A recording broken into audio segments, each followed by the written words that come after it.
এবার এই গাছটিতে প্রায় 16টি কমলা ধরেছে।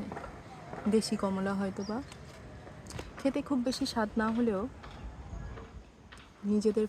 নিজেদের গাছে ফলানো ফল খেতে কিন্তু ভালোই লাগে। যদিও একটু তিতা তিতা ভাব, খেতে পারি না, তাও নিজেদের গাছ 15টি ফল হয়েছে, 16টি ফল হয়েছে, ফেলে তো দেওয়া যায় না। বেশ ভালোই লাগে দেখতে। দেখুন, বিশ্বাস না হলে একটু দূর থেকে দেখাচ্ছি। অনেক অনেক অনেক ফল ধরেছে এইটুকু গাছে।